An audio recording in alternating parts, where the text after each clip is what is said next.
I've gotten a lot of questions on how I create these felt panels, so let's make one. I use the app Procreate on my iPad. Here I'm picking the picture that I want to do of Braxton, our basset hound puppy. The canvas size I use is either 8 by 10 or 4 by 6, and I do this because the line work can be thinner, but when I import it into the CriCut program, it actually works well so that the lines aren't ginormous and huge. This is just a basic sketch rendering of the layout, how I think I might want to approach it. It allows me to be simple or detailed going in, and adjusting his nose and doing this and that with it. So once I have like the basic layout, I'll go in and I'll do a cleaner line. And you can see I'm using a pretty thin line. It's the technical pen, so that way it's a nice smooth line. There's no jagged edges that come through when you upload it to the CriCut, which turns it into a vector basically. So here I want like the outline a little thicker, but ultimately the lines are going to be like the smallest. I think I do the pen at 6% if you're familiar with Procreate. Once I have the lines all done, I will begin color blocking, and those are all going to be done in separate layers, as you'll see in the next steps. So here I go in, delete what I don't want, and then add a few extra details. And then now each color is going to get its own layer. So I do the yellow, then the aqua, then the gray. Each one, again, I select which areas are going to be that color, and then I color drop it. So this way, when I export those, they all get their own separate dedicated layer in the design studio. A lot of this is done behind the scenes, which is why it's never been any of the time-lapse reels or videos that I've shared before, because it's a long process. But being able to do the color layers, the blocking in layers is what gives, ultimately, each one of these colors is going to translate into a different color of felt. And so right now what I'm doing is I'm going in and I'm adding the shadows. And so I have Braxton's photo on there so I can kind of keep it true to how he looks, but still give it that like simplified edge. And you can see that these are going to go on, and I do it in the same process in the felt, but I add them. It just gives a little bit more depth when you add these different layers. But again, each color you use, separate layer. It's very important, especially when we go to import it. Let's see, what am I doing? So I'm, again, just picking the colors for his eyes. I'm almost done with this, but I like to go in with the felt tarot. The further along with the cards that I did, the more details they became, because I realized what I could do with this medium. The first felt panels I approached were very simple. So I suggest, if you're going to do something like this, if you're going to try it out, do something very simple at first, like a butterfly, a moth, a plant. And then once you get a feel for it, you can continue to get a little bit more daring with the layers. So as you can see, I keep going in with adding, I'm naming the layers what the color is going to be. It doesn't need to happen, it's just kind of for my own digital housekeeping. So now I am going to go in and export each individual layer into its own separate file. So the lines get exported, the colors. This way, when I upload them into the CriCut Design Studio, they have their own dedicated layer. And for the colors, like with the nose there, I get rid of any of the lines that aren't important. So, and then here on his face, I'm getting rid of all those lines because they're not actually going to be cut out of the felt. They're just, that's the part of the black that's already going to be cut out of the vinyl. Same with his little paws. So anything that, just to flatten it and make it more, and even when you import that into the design software, it actually goes away. So there's no reason to do this. It's just redundant, and it gives it a little bit more cleaner import when you bring it into the program. I know this seems like a lot, and I apologize with how fast it is, but I'm hoping that maybe listening to me talk it through makes some sense for you. So again, we're just exporting each and every layer. And when I export it, do it as a PNG file. And the PNG files allow them to come in without the background, so you don't have to get rid of the background at all. In this next section, we are going to import it into the CriCut Design Studio. If you are not using CriCut and you're using Silhouette or Sawyer or whatever your die cut machine is, you're going to do however you would import a PNG file. In here, I go in and I look at the contour and I get rid of any on the lines, anything that is not going to be there. So now here we're just importing all the colors individually, step by step, and I go in and I name the layer and then I turn it from black into the color just so I can see what it's going to be.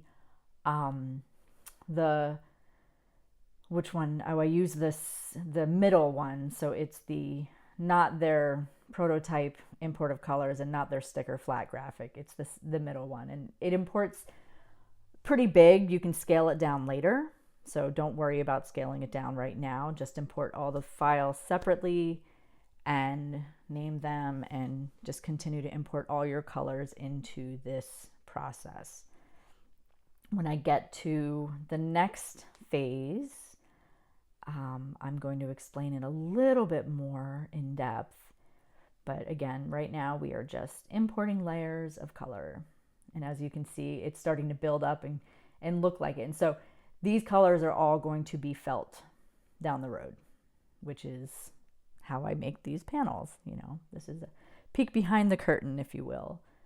People have been asking me, and I finally have gotten my act together to be able to create a video step by step, and I will let you in on my little secret of exploration. Let's get to it.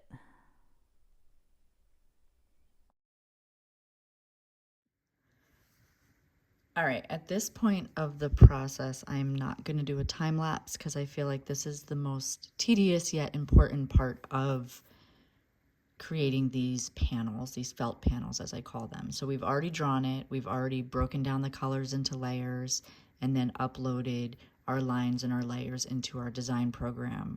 With CriCut, it's the Design Studio. With Silhouette, it's another thing. I don't know anything other than the CriCut, but now this is what we have. The sticker I hid, it's over here. I don't need it in here at all. I just usually import it for color reference, but I want it in my program in case I want to make stickers of my little cutie. But I'm just going to hide it because it's not important. We're going to save it. And I'm going to save it as Braxton. I'm going to spell his name correctly. Save. I meant to save it to the iPad, not the cloud. Or, it's morning. It's early. Let's see. Now that's going to take forever. Okay, saved it to the iPad. I'm actually going to save it to the cloud. Whatever, doesn't matter. So this is very important. This step is we're going to select all of our layers. And so you see that there's 16 layers selected, and we're going to flip it horizontally, because when I create these panels, I'm creating them on the back sides because that's what it's working in the opposite, so that when we flip it over, we've got the lines on top. It's almost like an animation cell where we're building off of it backwards. So you're doing all the, the things that are more prominent go down first, like the shadowing actually goes down first because it goes in front of the layers and stuff. So anyway, at this point, we have resized it to a 10 by 10 by 10 3/4 because I know that the CriCut I have up to 12 inches. So actually, let's make it 11. Make the biggest part 11. That way I can, in here we don't have any errors. So that way it'll be a fun big wall hanging of our little baby boy. Okay, so we've mirrored it. We've imported all the layers, and now I'm just going to start breaking apart the contours. So Buttercup, I have already moved that to the top. We're going to just put it here. I know that my heat and bond that I use only has 12 inches. This way, actually it's 17 down, but I only like to use about 12 this way. So I put it on the the mat here. So I have 12 by 17. So I can put these contours in here. So now I'm just going to go in and break them apart. So this is the tedious part, but what this does is it allows me to maximize the material without waste. So I'm going to bring this to the front, and I'm only going to be on camera for a few explaining this.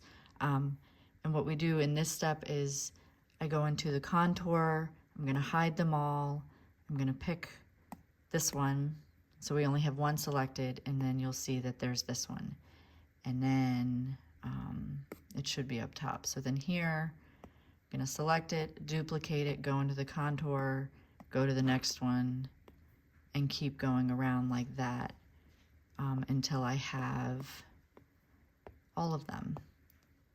And then what that does is that allows me to place them on the material, and in this case, these are going to be drawn on the heat and bond in a way that I can have the least amount of waste. So it's kind of like at the end of it, it's like putting together a puzzle.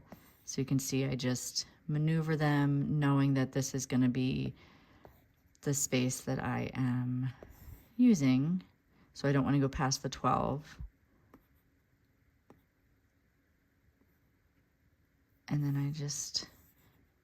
I'm going to continue this until I'm done with all of them.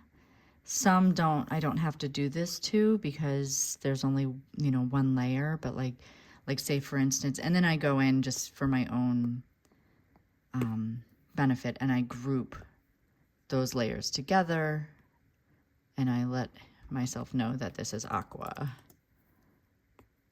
and then it's done. And so then I'll go like, here's the distant thunder. These are the colors that are from the company I use, Over the River Felt. I really like their felt blends. This is what I use for all my tarot decks.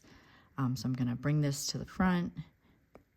And I know that the Distant Thunder is kind of like a blue-gray, and since Braxton is a diluted tricolor basset, he's kind of got a blue nose, not really a black nose. So I can move this in here, because what I'm going to do is I'm going to take a screenshot of all the colors, and I call these my color map, before I merge it all into just a drawing line.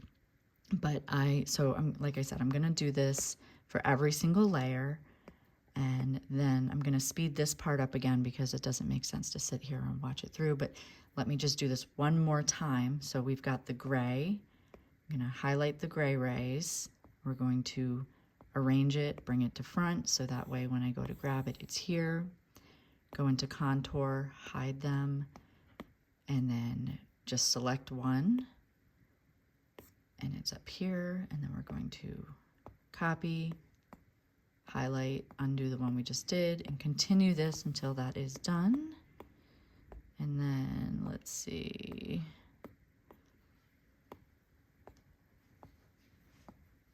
It's going to continue to go around.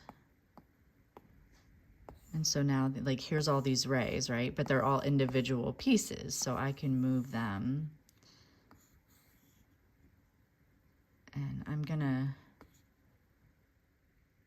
this I'll probably use for other colors. Like, this is where I can get fun. But my goal here is to be able to use the least amount of the material that I need, and get everything on maybe like one sheet, so I can actually do that, throw that in there, so that I know that when I cut these, this is going to go up in here, and I will obviously be showing. So these are attached. Why did I group? Okay, I'm going to ungroup that.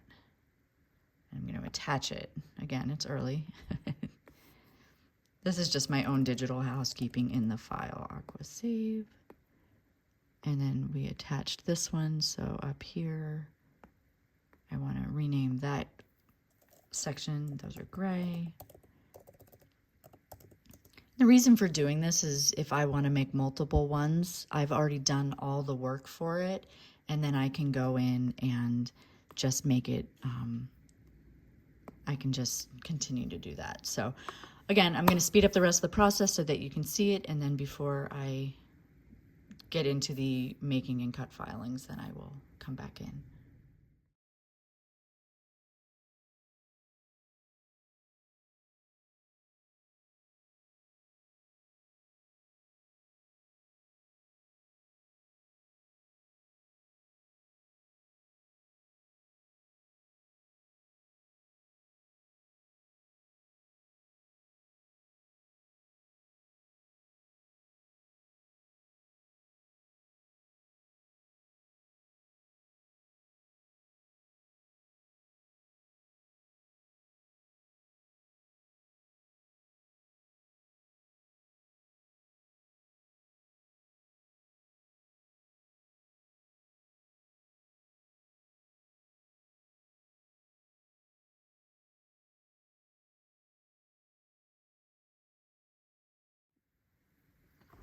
Okay, now at this point, I have them all broken into their color layers. I have the lines. So these will be cut. This is going to get cut out of flocked vinyl. I like the flocked vinyl because it gives a material feel instead of the vinyl feel. And then these are going to be drawn onto the back of the heat and bond. At this stage, I'm going to take a screenshot. And there's Braxton in the background. And just what that does is it lets me know when I draw this what those colors are. So I'm going to save those to my screen, to my thing. I actually could save it to the file that it's in, but I know where it's at. And then now what I will do is move this kind of out of the way and select all of these layers. And we're going to attach them. And so now they're just all one color. And then I'm going to go down into edit, and instead of basic cut, it's going to be draw. So we do pen, and I just pick black, you know, whatever, apply. And so now they're just lines. And what this does is it's going to draw it onto the back of the heat and bond for me. And this is how I know what will get, which color will get which. So like I said, it's a long process, but it's something I really enjoy. And I'm going to save it so I don't forget it, and then we will get into the next steps. Now at this point, I am just picking the mats that I'm using. The one is going to be, the flocked vinyl is put on a strong grip mat. You want to put it shiny side down. That actually is the transfer paper or transfer sticker, and then the vinyl gets cut. One thing to note, that when you choose it from the software, CriCut automatically defaults the mirror aspect. So you want to make sure that the mirroring is not turned on because you've already flipped it. So if you do that, it's going to reflip it and then everything's going to be all messed up. Here I am putting the heat and bond down with the shiny glue side to the mat so that it gets drawn on. There's Braxton. And then again, here's the CriCut cutting, and then, you know, doing its thing. It's doing the job. So all the lines in these were done by machine. I just weed it, and, you know, I bought the machine actually because I wanted it to cut felt, but it turns out that the part of being able to draw it is actually better because I get a more precise cut with my hand than I did on the using the rotary wheel and all that stuff. So if you are enjoying this, be sure to follow along. Part 2 is coming up next, and be sure to like and subscribe.